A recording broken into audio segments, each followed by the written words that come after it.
자, 오늘 저는 6월 둘째 주 애국개족의 달을 맞이하면서 창세기 50장 19절에서 21절까지 말씀을 가지고 결정적인 말 한마디라는 제목으로 주의 말씀을 함께 나누고자 합니다. 자, 여러분, 심리학에 보면 호손 효과라는 게 있습니다. 아마 들어보신 분도 계시고 안 들어보신 분도 계시지만은 여러분이 상식적으로 아셔도 굉장히 좋은 아마 그 효과입니다. 이 호손이라는 것은 공장 이름입니다. 공장 이름에서 이런 효과를 발견했다는 거죠. 1920년대로 넘어갑니다. 1920년대는요, 모든 그 산업 사회가 생산성을 높이는 시기였습니다. 그래서 어떻게 하면 생산성을 높이는가, 여기에 혈안이 되어 있었습니다. 그래서 미국의 한 전기회사 대표가 이 생산성을 극대화하기 위해서 자기의 공장, 호손이라는 그 공장에 막 그냥 그 조명을 막 바꾸기 시작했어요. 왜냐하면 그때 이런 일들이 비일비재했거든요. 막 조명 바꾸고 좀 복지시설 늘려주고 좀 이렇게 하면 막 생산성이 막 올라갔단 말이에요. 그런데 이 자기 공장에 조명도 잘 바꿔주고 했는데 생산성이 조금 올라갔다가 다시 제자리로 돌아가 버린 거예요. 고민이 되는 거예요. 왜냐하면 투자는 했잖아요. 근데 생산성은 올라가지 않으니까 이걸 어떻게 할까 고민하다가 하버드대 교수님을 초청을 한 거예요. 돈을 주고 초청을 해서 내가 이 공장을 운영하면서 이렇게 했는데 이 공장에 이 조명을 잘 해주면 생산성이 계속 올라가서 이게 이익이 극대화가 돼야 되는데 다시 돌아가 버렸다. 왜 이런 일이 일어났는가? 좀 이런 부분에 대해서 우리 공장에 오셔서 연구해 달라 이렇게 초청을 했습니다. 그래서 이 하버드대 교수님이 오셔서 이 연구하면서 호손 공장에 이제 거처하면서 연구를 하기 시작한 거예요. 그런데 놀라운 일이 벌어진 거예요. 어떤 놀라운 일이 벌어졌냐면, 물론 그 조명 전기 회사였지만은 이 다 조명을 잘해주지를 못했는데, 이 교수님이 오시고 난 다음에 조명이 밝아진 곳이나 여전히 조명이 어두운 곳이나 생산량이 다 올라간 거예요. 계속해서 올라가는 거예요. 더 놀라운 것은 뭐냐면 이 교수님이 이 조명의 불을 낮추었어요. 좀 어둡게 만들어, 전체를 조명을 딱 어둡게 만들었어요. 그런데 더 놀라운 것은 조명이 어두운데 생산량이 더 올라간 거예요. 이거는 상식적으로 말이 안 되는 이야기예요. 그 당시로는 이게 이해가 안 되는 거예요. 어떻게 조명을, 이 룩스라 그러잖아요. 이 조명을 낮추면 사람들이 막 그냥 어두워요 그러고 막 불평하고 딴지 부리고 이렇게 해서 생산성이 안 나와야 되는데, 아니 이쪽도 저쪽도 생산성이 올라가고 조명을 대폭 낮추는데도 생산성이 막 올라가는 거예요. 너무 이상하잖아요. 그래서 이 교수님이, 하버드대 교수님이 그 직원들과 인터뷰를 한 거예요. 직원들과 인터뷰를 하고 난 다음에 그때 깨달은 거예요. 사람들은 막 잘해주고, 예를 들면 이 조명을 아주 밝게 해주고 하면 생산성이 올라갈 줄 알았는데 그게 아니에요. 그게 아니고 그 사람들이 했던 이야기를 제가 그대로 읽어드릴게요. 우리는 유명 대학교 교수님이 공장에서 실험을 하고 있다는 것을 알게 되었습니다. 유명 교수님이 내가 일하는 모습을 지켜보고 있다고 생각하니 기분이 너무 좋아졌습니다. 내가 뭔데? 나는 일개의 직공에 불과한데 내가 도대체 뭔데? 그 유명한 교수님이 오셔서 내가 일하는 현장을 바라보면서 지켜보고 있다. 참 기분이 좋았다는 것입니다. 그래서 그 교수님 앞에서 좋은 결과를 내기 위해서 작업 환경에 상관없이 열심히 일한 거예요. 작업 환경에 상관없이 열심히 일하니까 어떡합니까? 생산성이 높아지는 거예요. 그래서 이 교수님이 그때 이 심리학의 용어가 되었던 이 호손 효과라는 이 효과를 발견하게 된 거예요. 그 당시 많은 사람들은 어떤 의미에서는 심리학적보다는 물질적, 과학적인 요건이 수반되어야 이게 생산성이 높아진다 그랬는데 그게 아니라는 것을 깨달았어요. 그래서 여러분, 호손 효과는 이런 뜻을 가지고 있습니다. 누군가의 관심을 받고 있을 때에 사람의 행동이 달라지는 현상이에요. 예. 누군가의 관심을 지속적으로 받고 있을 때에 그 사람의 행동이 달라지는 현상이에요. 예를 들면 그런 거죠.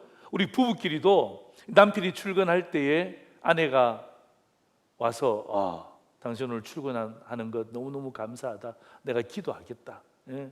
비록 육체는 떨어져 있지만 내가 기도하면서 내가 당신을 위해서 최선을 다하겠다. 이게 호손 효과예요. 내가 일하는 현장에서 내 아내가 나를 위해 기도해 주는구나. 그러면 어떡합니까? 더 열심히 일하는 거예요. 부모가 자녀에게도 마찬가지예요. 너 학교 다닐 때 너 몇 점 받는지 보자. 야, 100점 만점에 98점이 뭐니? 100점도 못 받고 말이야. 옆집에 아이는 100점 맞았다는데, 이렇게 이야기하면 호손 효과가 아니라 완전히 함께 망하는 거죠. 그냥 지켜본다는 거예요. 얘들아, 아빠가 너희들 함께 할 수 없지만 그러나 항상 지켜볼 거야. 믿음으로 내가 너를 지켜볼 거야. 그렇게 하면 이 아이들 마음 가운데, 그래, 아빠가 힘들게 돈 벌어서 우리 학교에 보냈는데 아버지가 지켜본다 그러니까 내가 열심히 해야지. 그러니까 어떡합니까? 덩달아 최선을 다하는 거예요. 여러분, 이 호손 효과를 가장 잘 활용했던 운동선수가 있는데 그 사람이 누구냐면 김연아라는 피겨스케이팅 선수예요. 여러분, 김연아가 이 호손 효과를 알고 있었는지는 모릅니다만은 김연아의 그 인터뷰를 보시면 항상 말하는 한 문장이 있습니다. 그게 뭔 줄 아십니까? 국민들이 지켜봐 주시면 제가 최선을 다하겠습니다. 지켜봐 주시면. 그러니까 연습을 할 때도 또 실질적으로 그 피겨스케이팅 현장에 가서 최선을 다할 때도 국민들이 지켜보고 있다. 이런 마음 가지니까 훨씬 더 좋은 결과를 도출해 내었다는 것입니다.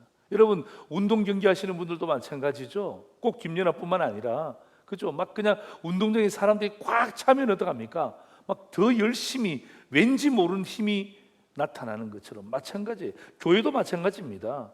여러분, 담임 목사가 설교를 잘한다 못한다, 이것은요 결정을 누가 하는지 아십니까? 바로 성도들이 하는 거예요. 성도들이 하는 거예요. 그래서 성도들이 함께 나와서 동참해주고 정말 초롱초롱한 눈빛으로 오늘 목사님이 무슨 말씀 전하시는지에 대해서 집중하잖아요. 그럼 저도 모르게 덩달아 보이지 않는 영적인 힘이 생기는 거예요. 조영기 목사님 돌아가셨지만 조영기 목사님이 설교 클리닉 할 때 제가 들었던 예화가 기억이 납니다. 여러분, 제가 설교를 잘하는 게 아닙니다. 제가 위대한 이 세계적 지도자가 된 게 아닙니다. 다 성도들의 덕입니다. 그래서 성도들이 뭐 물건을 많이 갖다 주셨나? 뭐 보약을 많이 해드린다? 그게 아니라 그 목사님이 설교할 때, 여러분 여의도 순복음교회 가보신 적 있습니까? 아마 오신 분들, 거기 다녔다가 이 교회 오신 분도 계시죠?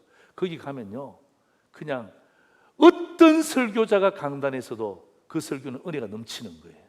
왜냐하면 그 설교를 받아들이는 사람들이 지켜보고 아멘으로 화답하는 거예요. 그러니까 한마디 끝나면 아멘, 한마디 끝나면 아멘. 그러니까 어떡합니까? 이건 막 거기에 영적인 이 은혜까지 덧입혀지니까 이게 호손 효과예요. 이렇게 해도 아멘 안 하잖아요.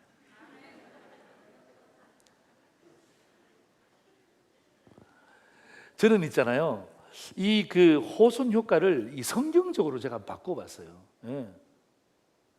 성경적으로 한번 바꿔봤는데, 성경적으로 바꾸면 이걸 하나님의 주권을 인정하는 효과라고 저는 봅니다. 하나님의 주권.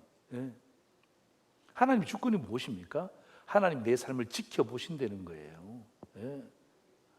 여러분이 어디로 가든지, 바다 끝을 가시든지 하늘 꼭대기로 쏟든지 간에 하나님은 우리를 지켜보신다라는 이 하나님의 주권적인 개념이 호손 효과와 비교할 수 있겠습니까?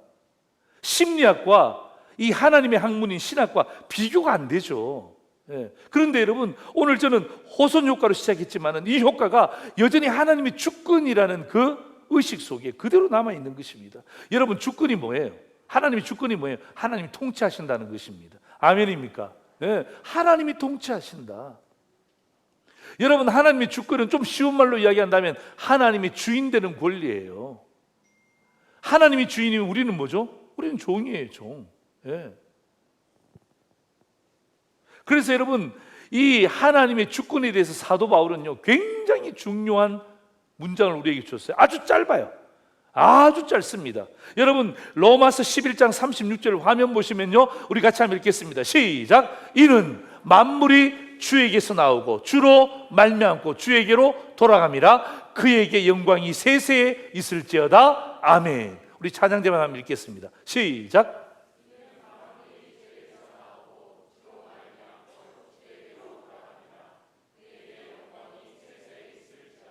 아멘. 예. 이게 무엇입니까? 이게 하나님의 주권이에요. 예. 만물이 주로부터 나오고 만물이 주로 말미암고 만물이 주에게로 돌아갑니다. 그에게 영광이 세세에 있을지어다. 아멘. 여러분, 성경에 나오는 모든 인물이 하나님의 주권적인 부분들을 인정하고 의식하는 인물임에 맞습니다. 물론 반면교사로 서해졌던 인물들 빼고는요, 대부분의 인물들이 하나님의 주권을 인정하는 분들이십니다. 그러나 특히 오늘 제가 읽었던 그 본문의 주인공이었던 이 요셉의 삶을 보면요, 그의 가치관은 하나님의 주권을 전적으로 인정했습니다. 아니 목사님, 아니 무슨 구약 시대에 요셉이 살던 시대에 주권, 하나님의 주권이라는 단어가 어디 있었습니까? 맞습니다. 여러분, 하나님의 주권이라는 이 개념은 신학적인 개념인데 이건 초대교회 이후에 만들어진 거예요. 신약의 초대교회 이후에 하나님의 주권이라는 단어가 만들어졌지, 여러분 요셉이 살던 그 구약 시대에 있어서 이 주권이라는 개념은 사실은 없는 거예요. 그런데 제가 왜 요셉이라는 인생을 여러분에게 소개하면서 요셉은 그의 가치관이 하나님의 주권을 전적으로 인정했다라고 제가 담대하게 말하는 이유가 뭔 줄 아십니까? 물론 그 당시에는 하나님의 주권이라는 단어가 없었을지라도 그의 말을 보면요, 그의 말하는 이 말들을 보면 하나님의 주권을 전적으로 인정했다는 것을 우리는 충분히 알 수 있는 것입니다. 오늘 저는 이 본문을 가지고 여러분과 두 가지의 말씀을 함께 나누면서 결정적인 말 한마디, 여러분의 삶의 현장이 가정이든 직장이든 사회든 혹시 국가에서 일을 하시든 여러분의 모임이 어떤 모임이든지 간에 괜찮습니다. 여러분, 저와 여러분들은요, 뭐 해야 되는 사람인 줄 아십니까? 여러분, 여러분의 삶의 현장에서 결정적인 말 한마디를 해야 되는 사람입니다. 그때 침묵하시면 안 돼요. 그때 침묵은 금이 아닙니다. 오늘 여러분 이 말씀을 통하여서 결정적인 말 한마디, 요셉이 했던 그 결정적인 말 한마디, 또 그 말 한마디는 도대체 어디에서 나왔는가? 오늘 저는 이 본문의 말씀을 가지고 여러분에게 두 가지의 말씀을 함께 나누고자 합니다. 첫 번째입니다. 우리 같이 한번 읽겠습니다. 시작. 하나님의 주권을 인정하라. 한 번 더 시작. 하나님의 주권을 인정하라는 것입니다. 다시 말하면 말하기 전에 하나님의 주권을 인정할 것을 촉구하는 것입니다. 자, 여러분, 우리가 하나님의 주권이라는 단어를 사용할 때에 가장 중요한 신학적 가치관이 뭔 줄 아십니까? 여러분, 우리 흔히 쓰잖아요. 하나님의 주권, 하나님의 뜻대로 하옵소서. 이게 하나님의 주권이거든요. 여러분, 하나님의 뜻대로 하옵소서, 하나님의 주권이라는 이 개념을 우리가 쓸 때에 가장 하나님의 주권에 대한 가장 중요한 가치체계, 가치관이 뭔 줄 아십니까? 바로 그것은요, 창조라는 것입니다. 창조. 네, 창조. 하나님의 주권은 무엇으로부터 시작됩니까? 창조로부터 시작되는 거예요. 하나님이 모든 것을 창조하셨다. 여러분, 사도 바울이 이야기했지 않습니까? 예. 만물이 주로부터 나오고 주로 말미암고 주에게로 돌아간다. 여러분, 이게 뭐죠? 이게 창조 아닙니까? 예, 이 창조로부터 하나님의 주권이 나오는 거예요. 그러니까 말하기 전에, 우리가 다른 사람을 말하기 전에, 내 삶의 현장에서 결정적인 말 한마디를 하기 전에 뭐 하는 것입니까? 이 창조에 대한 가치관을 놓치면 안 돼요. 예. 근데 여러분, 세상은 보세요. 여러분, 우리가 가지고 있는 이 창조의 가치관을 떨쳐버리기 위해서 여러분, 악한 세력들은, 또 잘못된 정치 세력들은 여기에 목숨 겁니다. 여러분, 포괄적 차별금지법이 뭐죠? 여러분, 서울시 학생인권 조례를 통과시키려고 하는 이유가 뭐죠? 여러분, 이 군생활에 동성애를 허용했던 대법원 판결의 핵심이 뭐죠? 인권입니까? 물론 인권을 가장하고 있죠. 그러나 무엇입니까? 여러분, 이 인권이라는 것을 잘 포장되어 있는 인권을 열고 들어가 보면 거기에 무엇입니까? 하나님이 만드신 가장 중요한 가치체계, 가치관의 틀, 가치관의 인식인 창조가 무너지는 거예요. 예. 창조의 질서가 무너지는 거예요. 그들이 원하는 가장 궁극적인 목적은 바로 창조의 질서가 깨어지고, 창조의 가치관이 깨어지고, 창조의 가치관으로 출발되어진 하나님의 주권이 무너지는 것이 결국 그들이 원하는 것입니다. 원하든 원치 않든 악한 세력은요, 그쪽으로 가려고 하는 것입니다. 그래서 여러분, 앞으로 다가올 8월 중순에 다가올 서울시 학생인권 조례뿐만 아니라 그것 이후에 다가올 포괄적 차별금지법은요, 성경의 창조의 가치관을 허무는 악독한 여우와 같은 것입니다. 네. 여우가 인권의 탈을 쓴 거예요. 세상 사람들은 몰라요. 인권 그러니까 다 좋아하죠. 내가 차별받지 않겠다, 다 좋아하죠. 누가 싫어합니까? 저도 차별받지 않고 싶습니다. 그런데 그 안에 속을 보면 무엇합니까? 거기에 다 동성애가 들어있는 거예요. 창조의 가치관이 어떻게 합니까? 다 깨어지도록 만들어져 있는 거예요. 그래서 여러분, 오늘 제가 여러분에게 중요한, 제가 뭐 설명할 필요도 없습니다. 자, 여러분, 제가 중요한 문장 보여드립니다. 우리 같이 한번 읽죠. 같이 한번 읽겠습니다. 시작. 하나님이 만물을 창조하시고 계획에 따라 인간을 창조하시고 자신의 형상대로 지으신 사람에게 뭘 주셨다? 사명을 주셨다. 인간은 하나님의 계획 안에서 자신에게 주은 사명을 뭐 해야 된다고요? 감당해야 된다. 한 번 더 제가 읽어볼게요. 하나님이 만물을 창조하셨습니다. 이게 창조적 가치관의 출발이죠. 계획에 따라 인간을 창조하셨습니다. 그리고 자신의 형상대로 지으신 사람에게 사명을 주셨어요. 인간은 하나님의 계획 안에서 자신에게 주어진 사명을 뭐 해야 됩니까? 감당해야 하는 것입니다. 여러분, 저 문구는요, 신학 서론에 나오는 가장 중요한 문구를 제가 여러분에게 정리해서 올려드린 것입니다. 왜? 여러분, 저 속에 하나님의 주권이 있잖아요. 네? 하나님의 주권이 있잖아요.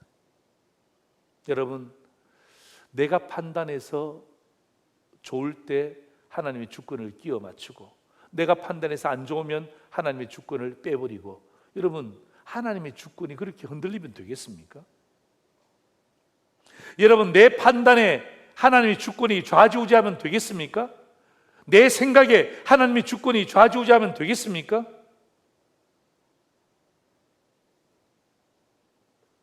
여러분, 그것은 하나님의 주권이 될 수 없는 것입니다. 사람들을 현혹시키기 위해서, 나를 잘 포장하기 위해서 하나님의 주권을 이야기할지는 모르지만 아무런 의미가 없는 거예요. 가치가 없는 거예요. 그 사람에게는 아무런 의미와 가치가 없는 멘트입니다. 오늘 제가 요셉을 이 하나님의 주권에 대한 좋은 삶의 모델로 여러분에게 소개하는 이유는요, 그때는 하나님의 주권이라는 단어가 없었다고 제가 말씀드렸잖아요. 그런데 하나님의 주권을 어디에서 발견하느냐? 요셉의 말에서 발견하는 거예요. 예.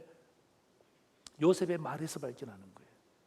네 가지로 제가 여러분과 함께 말씀을 찾아볼 거예요. 그래서 여러분, 하나님의 주권을 인정하면 하나님의 그 주권적인 섭리가 우리의 삶 가운데 들어옵니다. 그래서 어떻게 합니까? 여러분, 그 주권이 어떻게 합니까? 우리의 이 나오는 입술을 주관하게 되는 것입니다. 굳이 내가 하나님의 주권이라는 단어를 언급하지 않는다 할지라도 이미 내가 쓰는 그 말에서, 다시 말하면 결정적인 한마디 말에서 하나님의 주권은요 확 드러나는 것입니다. 자, 창세기 39장 9절 보십시오. 여러분, 보디발의 아내가 요셉을 유혹했습니다. 세상적으로는요 그 엄청난 권위를 가진 이 사모님이 유혹할 때 어떤 의미에서는 모른 척하고, 알면서 모른 척하고 거기에 동조하면 인생이 달라질 수 있습니다. 직급이 달라질 수 있습니다. 그런데 그때 요셉이 뭐라고 이야기합니까? 내가 어찌 이 큰 악을 행하여. 여러분, 불륜 아닙니까? 불륜은요 작은 악이 아니에요. 큰 악입니다. 가정을 파괴시키는 거예요. 하나님이 세우신 가정을 파괴시키는 것은요 작은 악이 아닙니다. 큰 악입니다. 내가 어찌 이 큰 악을 행하여 하나님께 죄를 지으리까. 오늘 이 자리에는 나도 있고 당신도 있고 둘만 있는 것처럼 보이지만 아니요, 그렇지 않습니다. 위에 계신 하나님은 나도 보고 당신도 보고 있기 때문에 내가 이 큰 악을 하나님 앞에 득죄할 수 없습니다. 이게 뭐죠? 하나님의 주권의식이 이 요셉의 마음 가운데 충만한 거예요. 또 한 구절 찾아볼까요? 여러분, 창세기 40장 8절입니다. 여러분, 이 요셉이 이 보디발의 아내의 거절을 통해서 옥에 갇히잖아요. 옥에 갇혔는데 꿈을 잘 해석해 준 거예요. 그래서 어떡합니까? 그 관원들이 와서 그 꿈에 대해서 이야기하니까 40장 8절에 꿈의 해석은 하나님께 있지 아니하니까. 그 감옥에서 좀 더 편한 삶을 살려면 내가 이거 해석해 주면 얼마 주실래요? 내가 이거 해석해 주면 나에게 어떤 음식을 갖다 주시겠습니까? 이렇게 딜을 해도 될 법한데 요셉은 그러지 않습니다. 꿈의 해석은 하나님께 있지 않겠습니까? 이게 뭐죠? 그는 이야기하기 전에 이미 하나님의 주권의 의식이, 창조 질서를 통한 주권의 의식이 그의 삶 가운데 충만했기 때문에 그는 입만 열면 이런 결정적인 말 한마디가 나오는 거예요. 41장 16절 한번 보세요. 여러분, 꿈 해석을 잘했다는 이야기를 듣고 바로가 꿈을 꾸잖아요. 누가 해석해 주면 좋냐? 왕이시여, 제가 사실은 이 꿈 해석을 어떤 그 노예로부터, 죄인으로부터 내가 받았는데 대단합니다. 그 사람 엄청난데 데리고 올까요? 데리고 와봐라. 왕 앞에 왔지 않습니까? 그런데 보세요, 그 바로 왕 앞에서, 여러분, 바로 왕 앞에서 야, 너 꿈 해석 잘한다며. 그러면 어떡합니까? 네라고 대답을 해야죠. 네라고 대답을 해야죠. 아니면 혹시 왕이시여, 그런 소문을 들으셨나이까? 제가 바로 그 사람입니다. 이렇게 아양을 떨든지 어떻게 하든지 간에 여러분, 네라고 하는 순간 이건 인생이 달라질 것 아니에요. 그런데 뭐라고 이야기합니까? 내가 아니라 하나님께서 바로에게 편안한 대답을 하시리이다. 이게 지금 말이 되는 이야기입니까? 여러분, 세상의 가치관을 갖고 살았던 사람이라면 여러분, 이게 말이 되는 이야기입니까? 내가 아니라뇨. 내죠. 내가 해석했잖아요. 나 때문에 그 사람 살은 것 아니에요.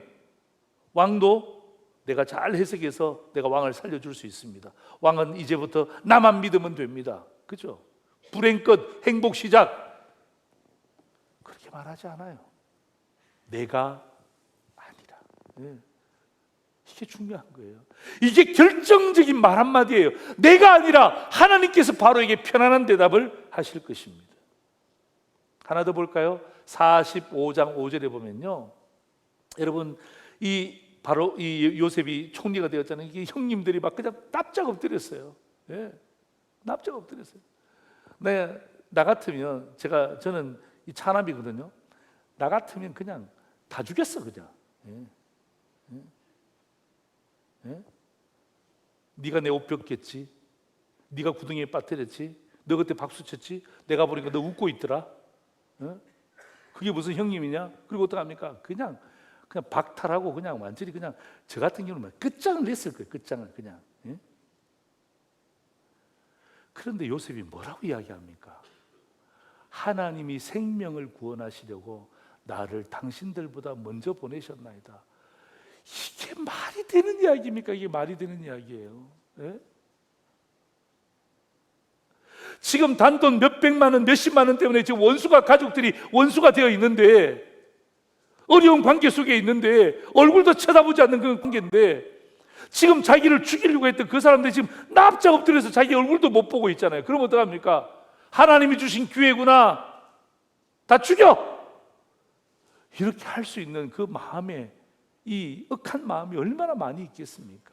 그런데 하나님이 생명을 구원하시기 위해서 나를 당신들보다 먼저 보내셨나이다. 여러분, 앞에 두 가지 성경 구절은요, 고난 중입니다. 예. 노예로 있을 때예요. 감옥에 갇힐 때예요. 또 뒤에 두 개는요, 승승장구할 때입니다. 왕 앞에 섰을 때 아닙니까? 총리가 되었을 때 아닙니까? 여러분, 제가 무슨 말씀을 드리냐면, 여러분, 요셉은요, 고난 중이든 아니면 순풍의 돛단들 잘 나갈 때든 한 번도 틀리지 않았어요. 예, 한 번도 틀리지 않았어요. 여러분, 고난 중일 때도 하나님의 주권을 흔들리지 않았어요. 잘 나갈 때도 하나님의 주권을 흔들리지 않았어요. 여러분, 주권이 흔들리지 않으니까 말이 흔들리지 않는 거예요. 여러분, 우리 말이 왜 흔들리죠? 왜 자꾸 사람들이 말을 바꾸죠? 예수 믿어도 왜 말을 빙빙 돌리죠? 예수 믿어도 왜 사람들 앞에서 내가 정확하게, 정직하게, 확실하게 이야기를 못하죠? 이유가 무엇입니까? 주권이 흔들리잖아요. 말이 흔들리는 게 아니라 주권이 흔들리니까 말은 당연히 흔들리는 거예요. 말은. 예. 요셉 보세요. 고난 때도 주권이 흔들리지 않았어요. 잘 나갈 때도 주권이 흔들리지 않았어요. 주권이 흔들리지 않으니까 말이 흔들릴 수가 없는 거예요. 말이. 예.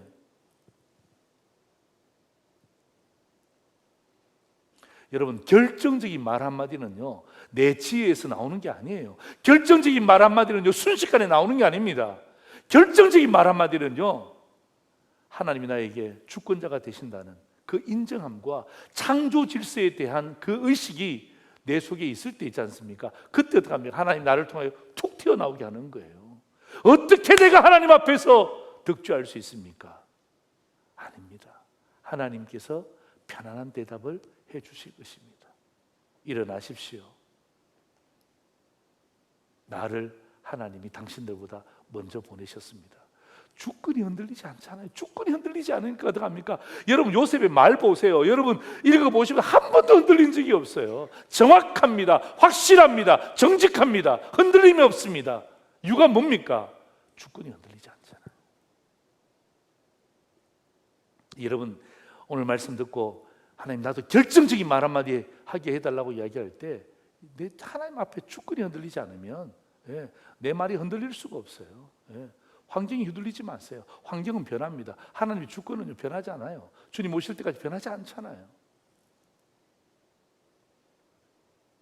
두 번째입니다. 우리 같이 한번 읽겠습니다. 시작. 내가 하나님을 대신하리이까. 오늘 제가 이 말씀을 여러분에게 던지는 이유가 바로 여기 있습니다. 내가 하나님을 대신하리이까. 여러분, 요셉을 가만히 보면 1인자였던 적이 없습니다. 그렇죠? 요셉을 잘 연구해 보세요. 1인자였던 적이 없습니다. 아버지 집에서는 심부름꾼이었습니다. 그리고 보디발 집에서는 재반 총무의 역할을 감당했죠. 감옥에서도 사람들을 섬기는 총무였습니다.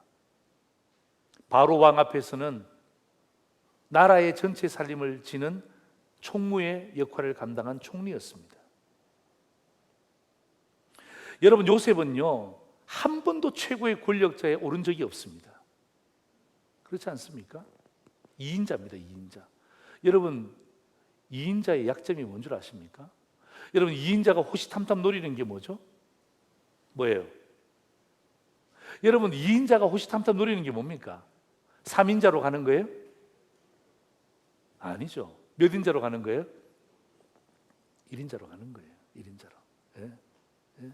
일인자가 되어서 내가 그냥 한번 휘둘러 보겠다는 것 아닙니까? 예.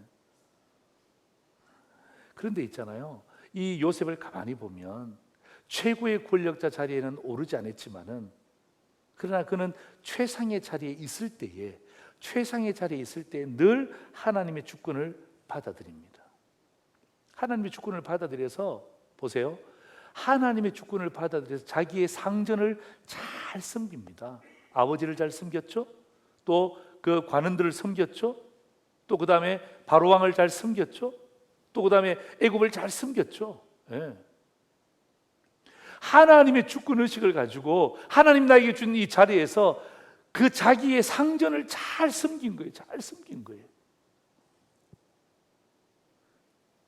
여러분, 에베소서 6장 5절 보죠. 신약의 말씀인데요, 우리 같이 한번 읽겠습니다. 시작. 종들아, 두려워 말고 두려워하고 떨며 성실한 마음으로 육체의 상전에게 순종하기를 그리스도께 하듯 하라. 내가 이 말씀을 준비하면서 신약을 딱 찾으면서, 야, 에베소 6장 5절이 바로 요셉을 위한 말씀이구나. 예. 종들아, 요셉 아닙니까? 두려워 말고 떨며 성실한 마음으로 육체의 상전에게 순종하기를 그리스도께 하듯 하라. 이거 그리스도께 하듯, 이게 뭐예요? 하나님의 주권을 이야기하는 것 아닙니까? 예. 나는 이 구약의 요셉이 이 신약의 이 에베소서의 말씀을 그대로 이루어내는, 저는 이 사례라고 보는 것입니다. 여러분, 특별히 자기 자신을 죽이려고 했던 그 형들 앞에서, 온 가족들 앞에서 결정적인 말 한마디 하잖아요. 예? 결정적인 말 한마디. 그러니까 하나님의 주권을 인정하면서, 그죠? 하나님의 주권이 인정되어지니까 여러분 말이 흔들리지 않잖아요. 그 형들 앞에서, 가족들 앞에서 결정적인 말 한마디 하는 거예요. 그게 뭔 줄 아십니까? 50장 19절입니다. 같이 한번 읽겠습니다. 시작. 내가 하나님을 대신하리이까. 내가 하나님을 대신하리이까. 예. 저는요, 오늘 이 말씀에 여기에 방점을 찍기를 원합니다. 여러분, 내가 하나님을 대신하리이까. 여러분, 이 말은요, 그냥 한번 해보는 말이 아니, 이 말에는요, 요셉이 하나님을 경외하는 가치관에 기초한 위대한 인생 고백이 담겨 있는 거예요. 여러분, 이것이 요셉의 마지막 인생 고백이에요. 내가 하나님을 대신하리이까. 여러분, 위대한 인생 고백인 동시에 어떻게 합니까? 창조주 하나님에 대한 강력한 충성서약입니다. 오늘 저는요, 위대한 인생 고백인 동시에 강력한 하나님에 대한 충성서약이 무엇입니까? 내가 하나님을 대신하리이까. 예. 이게 결정적인 말 한마디예요. 예. 여러분, 이 말은요, 하나님의 주권이 없이 어떻게 이야기하겠습니까? 여러분, 이 요셉의 위대한 인생 고백입니다. 내가 하나님을 대신할 수 있느냐? 내가 어떻게 하나님을 대신할 수 있느냐? 예. 하나님 앞에서 위대한 강력한 충성서약인 것입니다. 여러분, 지금 세상을 보십시오. 내가 하나님을 대신할 수 있으리까, 이런 고백이 아니라 내가 하나님입니다, 이렇게 고백하는 것 아니에요. 내가 하나님입니다. 예. 내가 결정하면 다 됩니다. 돈이 하나님입니다. 집착이 하나님입니다. 내 생각이 하나님입니다. 지식이 하나님입니다. 내가 가지고 있는 자식들이 하나님입니다. 건강이 하나님이 되어 있는 우리의 모습들을 바라보지 않습니까? 예. 하나님이 되기를 바라는 이 세상을 향하여 도전하는 거예요. 선포하는 거예요. 결정적인 말 한마디. 내가 하나님을 대신하리까. 예. 나는요, 오늘 이 말씀을 여러분과 함께 나누면서 여러분의 가정과 직장과 사회와 또 어떤 모임이든 괜찮아요. 적어도 상도제일의 성도들, 오늘 이 말씀을 현장에서 유튜브를 통해서 듣는 저와 여러분들이 결정적인 말 한마디. 예. 세상 사람들은 침묵합니다. 여러분, 침묵은 금이 아니라 그랬죠? 그럴 때 여러분, 결정적인 말 한마디. 내가 하나님을 어떻게 대신할 수 있냐? 예. 나는 여기까지. 그 이상은 하나님이 하실 거야. 예.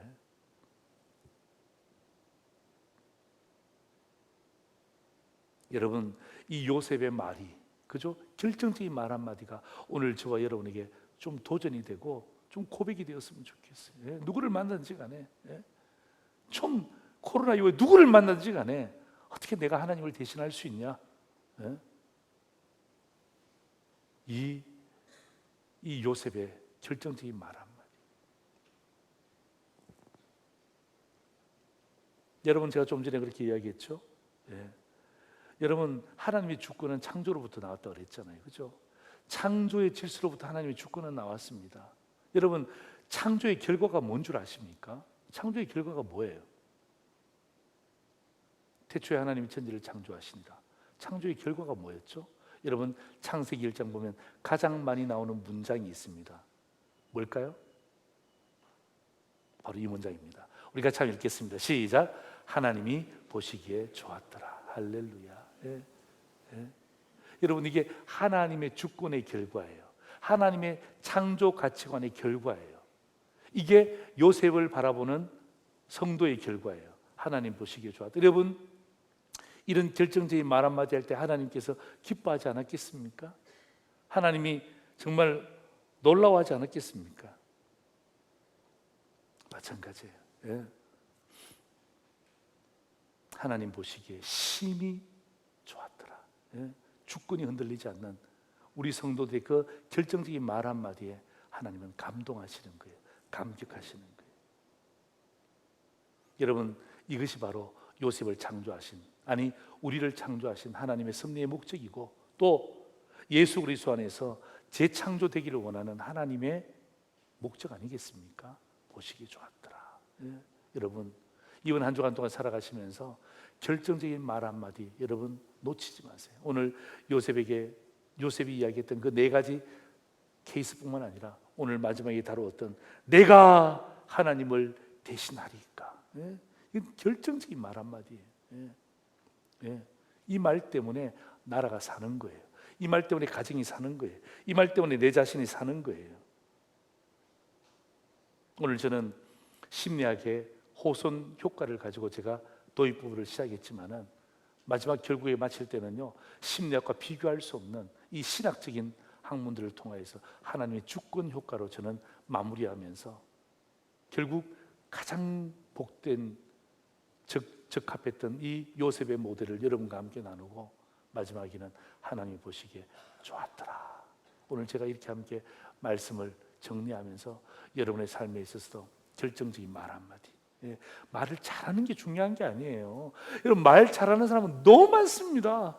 너무 많습니다. TV 보세요. 너무 많습니다. 그러나 결정적일 때 침묵하지 마시고 결정적인 이 말 한마디가 저와 여러분 또 하나님을 기쁘시게 한다는 것을 잊지 마시기를 바랍니다. 마지막 사진 보십시오. 결정적인 말 한마디, 우리 두 가지 읽겠습니다. 시작. 하나님의 주권을 인정하라. 두 번째는요, 내가 하나님을 대신하리까. 기도하겠습니다.